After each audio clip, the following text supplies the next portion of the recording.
boa noite. Direto ao voto, eleições 2022. O nosso convidado de hoje é Alex Alano, do PSTU. Satisfação tê-lo aqui, Alano. Muito obrigado, é uma honra e um prazer estar aqui.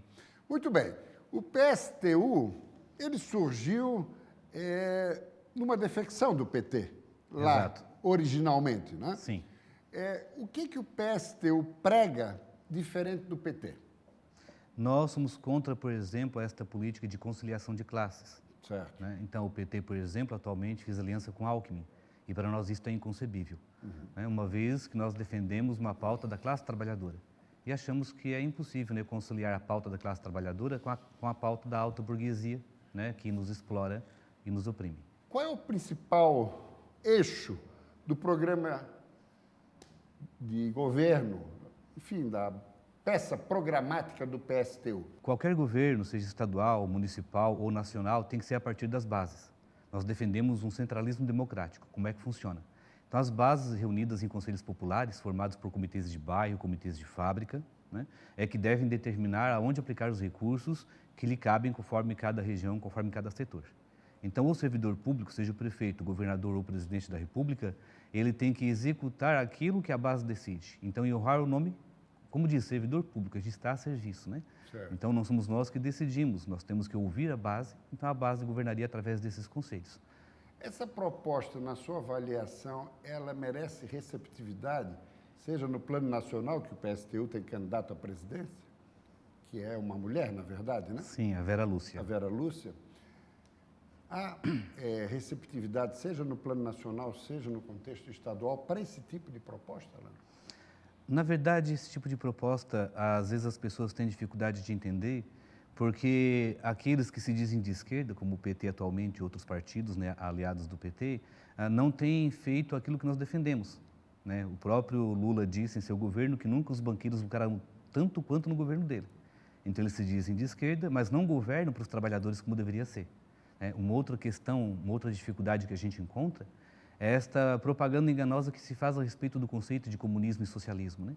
Quando se fala em comunismo e socialismo, o pessoal pensa na China, pensa no stalinismo do Stalin lá na União Soviética, pensa na Coreia do Norte, e não é isso que nós defendemos. O que nós defendemos como socialismo, como eu disse no início, é o povo governando através desses comitês populares, né?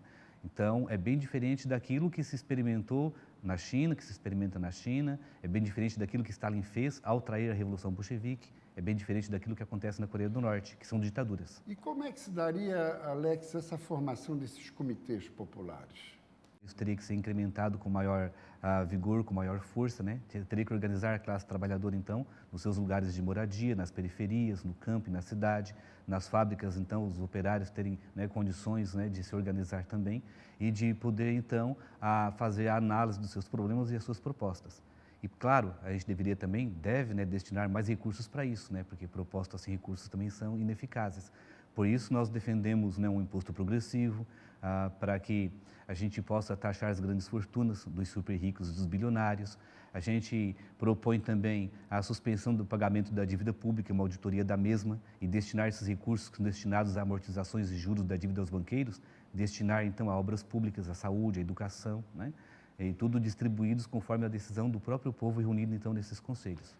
Agora, para incutir essa proposta na opinião pública, isso leva um tempo. Por isso que nós estamos aqui nesta campanha também. Nós aproveitamos este momento justamente para denunciar esta falsa democracia em que nós vivemos.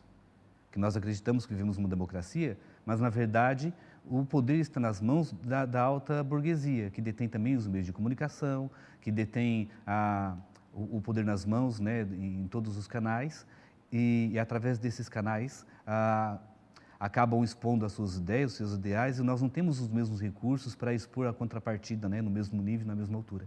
Inclusive, as regras que esta classe empoderada, né, nos impõe, nos deixa de fora dos debates, nos deixa de fora do horário político gratuito de televisão e de rádio, né? Então, nós temos um espaço muito reduzido. É por isso a dificuldade. Tem um dispositivo da legislação eleitoral que estabelece que o tempo de televisão fica na dependência ou atrelado a uma representação na Câmara dos Deputados. Exatamente, que é a cláusula de No barreira, mínimo né? de 5, né? Exato. O PSTU não tem nenhum deputado federal. Nós não temos nenhum deputado federal. E cada vez mais difícil conseguir, né, com esse tempo tão reduzido, né? Então aí fica difícil a gente fazer esses devidos esclarecimentos ao povo. Certo, certo. Agora, a chapa proporcional, como é que está montada?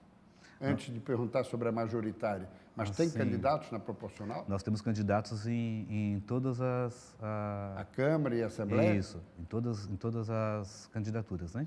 E na majoritária? Então, na majoritária estou eu, né, Certo. como governador. A nossa vice é a Gabriela Santetti, também é professora. Exato. Né? De onde ela é? Ela é aqui da região de Florianópolis. Florianópolis, Isso, perfeito. de Palhoça. Pois não. É. E para o Senado? E para o Senado, Gilmar Salgado, né, que já Sim, concorreu já outras foi vezes. já né? foi Já é candidato a conhecido, né? governador. Já é figurinha pública, né? Eu conheço. Isso. E nós apresentamos para deputado estadual e para deputado federal uma proposta de uma candidatura coletiva, né? Então nós temos o nome que representa a chapa, que é o Vinícius Sodré e o Carlos Bruno, mas eles compõem uma chapa coletiva com professores e com a juventude. Aliás, na última eleição municipal, isso já aconteceu, inclusive, aqui em Florianópolis, né? Isso. Como é que funciona na prática? Então, quando a gente coloca assim uma chapa coletiva, a gente quer dizer que a gente não é o nome da pessoa que está ali, né? Não sou eu, Alex Alano, que irei governar o Estado. Eu represento a vontade popular, eu represento a vontade dos trabalhadores, né? E a gente está aqui com essa disposição de ouvir, né? E de colocar, mais do que ouvir simplesmente, né? Colocar em prática aquilo que esta classe reunida e organizada assim o desejar. Perfeito. Na última eleição, Alex, em 2018, Bolsonaro obteve em Santa Catarina a maior vitória proporcional do país. No primeiro turno, quando fez 65, e no segundo turno perdeu apenas para o pequenino Acre. Aqui fez 75% dos votos. Ou seja, é uma área complicada para quem prega o socialismo. De fato. O perfil conservador de Santa Catarina, concorda? Concordo, de fato. E tudo isso, e a culpa de parte disso, infelizmente, foi a atuação do próprio PT, né, que se dizia de esquerda e socialista, né? Então, ao não cumprir o seu papel, né, de origem, pelo menos, então acabou, né, trazendo essa imagem distorcida, né, negativa do socialismo e do comunismo.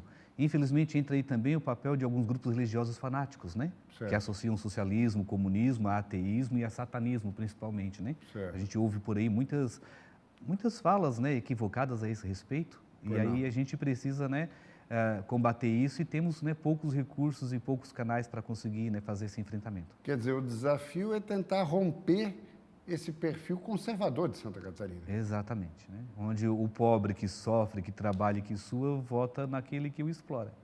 Nós nunca tivemos em Santa Catarina um governador de esquerda. Veja só. Vamos ficar só nesse processo último de redemocratização, de 82 para cá. Jairzo Barreto era do MDB, mas tinha uma pregação muito à esquerda, por pouco não se elegeu. Fritz, do PT, em 2002, por 3%, não foi para o segundo turno, na vaga de Luiz Henrique contra Esperideu Amin, que era candidato à reeleição. Ou seja, é um campo muito difícil de atuação para o PSTU, né? Existe essa compreensão? Sim, nós temos essa compreensão. E é por isso que a gente faz esse esforço para demonstrar, né, que a nossa proposta, por exemplo, é acabar com os privilégios políticos também. Nós defendemos mandato revogável a qualquer tempo, por exemplo. Né, que não tem que esperar 4 anos, né, a pessoa para poder substituí-la. No caso, uma vez eu sendo eleito com essa proposta de fazer a vontade popular. Se a qualquer tempo, por quem? Né, aí a gente teria que criar mecanismos para tornar isso possível. Para qualquer tempo, a Assembleia Reunida possa propor e depor, né, conforme o candidato em qualquer esfera não cumprir o seu papel. Então, é mandato revogável a qualquer tempo. E também que o salário, seja qualquer que seja o cargo, né, prefeito, governador, presidente, deputado, não deva ser superior ao salário de um professor ou de um operário qualificado. Perfeito. Não podendo participar da propaganda eleitoral gratuita, não tendo convite para os debates, como é que está sendo a campanha de Alex Alano ao governo? A gente aproveita esses espaços, né, como este que nós estamos tendo agora e ao qual nós agradecemos. Perfeito. E também nós fizemos encontros, né, com professores, com servidores públicos, com operários, né, conforme também o nosso orçamento nos permite, né? Claro. Que o nosso orçamento é bastante... Tem corrido o Estado, Alex? Nós tivemos agora em Balneário Camboriú, tivemos em Itapema, né?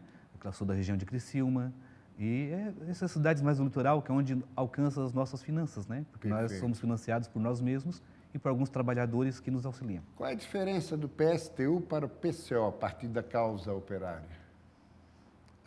Em termos de formulação programática. Em termos de formulação programática, aí eu não conheço muito o PCO, né? Mas assim, Mas comungam de alguns pontos de alguns convergência? pontos, assim, mas não dá para comungar completamente, porque, digamos assim, nós somos leninistas, trotskistas, né? E não somos stalinistas. Perfeito. Então, nós defendemos um centralismo democrático e não uma burocracia, né? Muito bem. Gostaríamos de agradecer a sua presença aqui na televisão, mas nós vamos ter um bloco integral, exclusivo para o portal SCC 10, com o candidato ao governo do PSTU, Alex Alano. E no próximo bloco, aqui na televisão, o candidato do Novo, Odair Tramontini.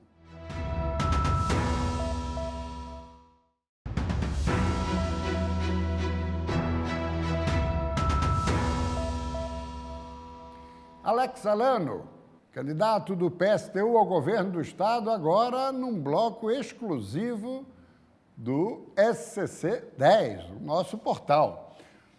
Alano, a sua formação é filosofia, o amigo leciona na Unisul, não só filosofia, sociologia, psicologia, né? Sou habilitado para dar aula dessas 3 disciplinas em nível de ensino médio. Perfeito. E eu leciono numa escola pública estadual em Morro da Fumaça. Também uma Sociologia. escola pública estadual. Não leciono na Unisul, sou formado na Unisul. Formado na Unisul e leciona na Exato. estadual. Perfeito, Correto. perdão. Agora, eu gostaria de lhe perguntar o seguinte, sendo professor, tem um olhar todo especial para a educação, né? Perfeito. Então, nós defendemos, né, um ensino que seja público, laico, universal, gratuito e de qualidade. Por isso, nacionalmente, a gente defende a destinação de 10% do PIB para a educação, já, né, para que a gente temos recursos para investir como de fato. Hoje a Constituição estabelece 25%, né?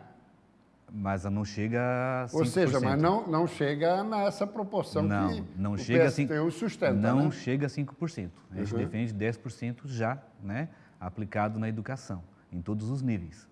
E em termos de ensino médio, por exemplo, nós defendemos a revisão desse plano desse novo ensino médio, né, e da BNCC, que, de acordo com a nossa avaliação, não tem contribuído e não vai contribuir com os alunos. Ao contrário, né, vai esbarrar em um problema muito sério já a partir do ano que vem. Perfeito. E o ensino profissionalizante, qual é a sua avaliação? O ensino profissionalizante, ele não deve, né, substituir a formação integral do aluno, né, como vinha ocorrendo antes do novo ensino médio. Do contrário, ele pode servir como um teto, né, e, ao invés de ser uma base de lançamento para o estudante, ele acaba sendo um teto limitador, que na verdade isso é o que tem acontecido com o novo ensino médio, né? Então vejam só, dizem que o novo ensino médio propõe 4 itinerários formativos em que o estudante pode escolher. Só que nenhuma escola no estado consegue oferecer os 4 itinerários simultaneamente. As maiores vão oferecer no máximo 2. O aluno que optar por um outro vai ter que se deslocar para uma outra escola e às vezes até para um outro município. Certo. Né?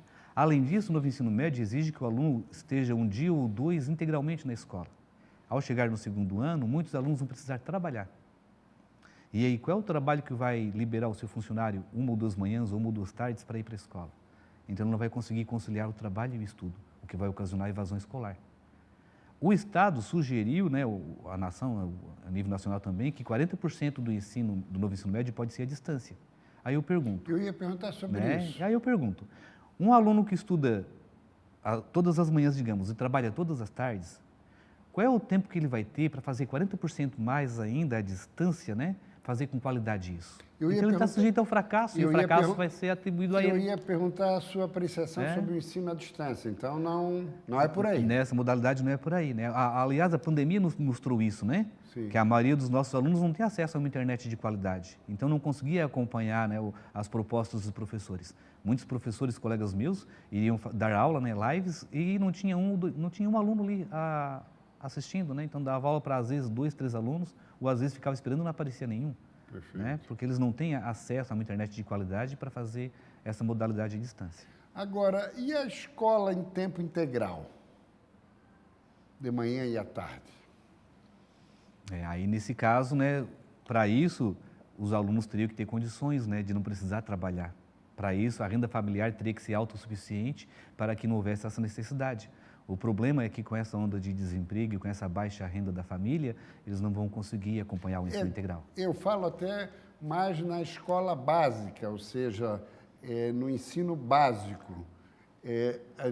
O tempo integral é um caminho? Seria interessante. Principalmente em função daquelas famílias sem poder aquisitivo, que Sim. poderiam ter o filho acompanhado em tempo integral. Mas para isso tem que haver um investimento massivo para que não seja mais do mesmo, né? Se o aluno estuda de manhã e à tarde apenas repete o que viu de manhã, isso é maçante, né? E não contribui em nada.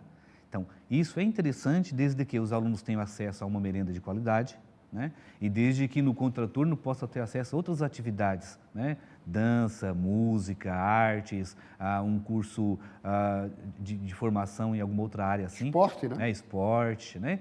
E para isso as escolas têm que estar muito bem equipadas, né? E às vezes a escola não tem nem o essencial. Então tem que haver um investimento massivo para que isso realmente tenha sentido. Escola pública em todos os níveis? Nós Na visão do PSTU? Nós defendemos a estatização de todo o sistema. Do primeiro grau até o terceiro? Nós defendemos a estatização de todo o sistema. Né? Só assim para que a gente consiga ter uma educação de qualidade, né? Agora, quem pode pagar? É justo que frequente uma escola pública? Se a escola tipo a pública, federal. Hoje a gente observa na federal, mais da metade teria condição, os seus pais, de pagar uma faculdade particular. Está roubando o espaço daquele que não tem condição de chegar à universidade porque não tem como pagar. Nós defendemos, por exemplo, o fim da instituição privada de ensino. Né? O correto seria federalizar todo o sistema de ensino. Inclusive para aqueles que têm poder aquisitivo? Inclusive para aqueles que têm poder aquisitivo, mas nesse caso, se a gente taxa as grandes fortunas, né, os super ricos e os bilionários, então a gente consegue, né, oferecer uma formação para todas as pessoas.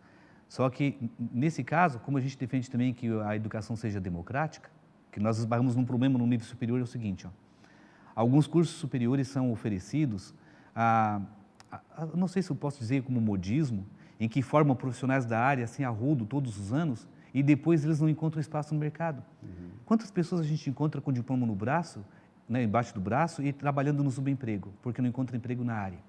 Aí nós temos excesso de profissionais em determinadas áreas, né, que é moda ou que tem status, e uma escassez de profissionais em outras áreas. Precisa haver planejamento, né? Exato, esse planejamento tem que ser social, tem que ter a participação da sociedade, né, dos professores, da sociedade para organizar essa demanda. Então, se a sociedade aqui local precisa desses profissionais, então tem que ver qual é a demanda e oferecer conforme a demanda para evitar, né, esse desperdício de tempo, de recursos. Muito bem, agora saindo um pouco da área educacional, vamos aqui para a realidade de Santa Catarina. Como candidato ao governo, fora a educação, qual a área que percebe que há maior deficiência no Estado e que precisa ser atacada? Nós sabemos, por exemplo, que nosso Estado tem uma grande participação no PIB, né? Então, ele é um Estado bastante rico, né, proporcionalmente falando, em relação aos outros Estados. Entretanto, é um dos Estados que paga o pior salário, né, principalmente na questão das indústrias, né? A média salarial dos operários nas indústrias está acima do salário que é pago aqui em Santa Catarina. Temos a 7ª economia do país. Isto, né? E um dos piores salários, né, em todas as áreas, inclusive na educação e também entre os operários. Então, a gente precisa investir nisso, né, para que esses operários tenham, então, uma melhor renda, né? Então, a gente precisa fazer uma reforma agrária também, uma reforma urbana, né? E investir num pacote de serviços de obras públicas em relação a hospitais, creches, escolas, para gerar emprego e renda, né? Ao gerar emprego e renda, a gente consegue aquecer a economia, né? Que essas pessoas trabalham e recebem, elas consomem, então gira a economia.